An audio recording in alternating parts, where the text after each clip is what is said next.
Hello, and thank you for tuning in to Chat with Coffee. As always, I'm your host, Alice Simmons, and the topic of today is the AIDS epidemic. We are first going to talk about the background on just how AIDS came to be. Let's shoot on over to my co-host, Brett Bigham. Thank you, Alice. I am Brett Bigham, and this is The Tea. Scientists have been able to trace back what we think is the origin of the virus. Monkeys and apes seem to have a similar type of disease called SIV, which, if you don't know, is simian immunodeficiency virus. SIV extremely close to HIV. We believe that some Africans ate some infected chimps and thus got a variation of the disease that we call HIV. Eventually, it spreads and more people get infected. Back to Alice in the studio. Thank you, Brett, for that information. Breaking news. While it seems that this disease is only affecting homosexual men, we have just learned that female partners of men are also contracting the disease.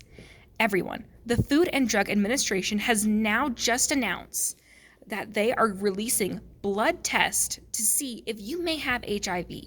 Unfortunately, famous actor Rock Hudson has passed away from this disease. We're now going to watch a live interview with someone who actually has HIV. Over to you, Amber.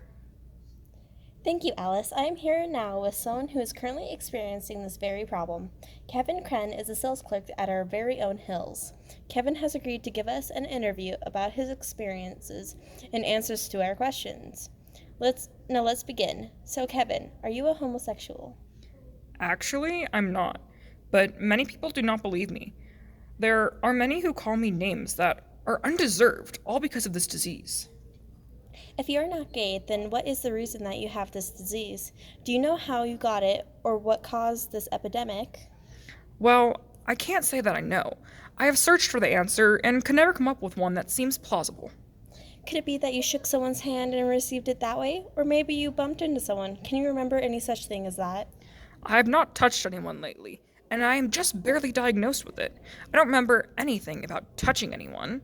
A nurse or doctor may have touched me at the hospital, but I was too out of it to remember much other of that experience. The hospital? I don't think that is what caused the gain of AIDS. Please, humor us. What are you doing at the hospital? Or what were you doing at the hospital? I was in a traffic accident and I lost a bit too much blood. I also had to get 30 stitches. Besides, I don't think it was the hospital either. If you gained AIDS by going to the hospital, then everyone would have this. Agreed. Now, you only have to deal with this a few more questions, and then we will be finished here. Okay.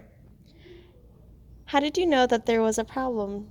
When did you find out that you had this dangerous disease? Well, I'm usually never sick, but lately I've been getting some illnesses that linger and have a hard time going away. I also got some rashes that just refuse to leave. I was having a very hard time and decided, you know what, I should probably go back to the hospital, thinking that it had something to do with my accident, some allergic reaction or something. This was when they gave me the unfortunate news and diagnosed me with AIDS. Are you scared of what this will mean for you and your family? Do you think that you will survive this unfortunate disease? Are you scared of death? My family is getting a lot of criticism because many people think that I have been cheating on my wife with an unknown man. I want to say that this is completely untrue. I love my wife and my kids and would do anything for them. If I die, I'm afraid that they will go hungry. My family is by no means poor, but we are not rich either. Life is expensive, and if I am not there to make money for them, they may go hungry. It is not so much that I am scared of death, then I am scared of leaving my family to fend for themselves. Well, I am truly and sincerely sorry for this unfortunate event. You and your family will be in my thoughts and prayers. This should wrap things up. Back to you, Alice. Thank you, Amber. That concludes our segment on the AIDS epidemic. Of course, as more information is released, we will update you. Stay safe. This is Alice Simmons, signing off.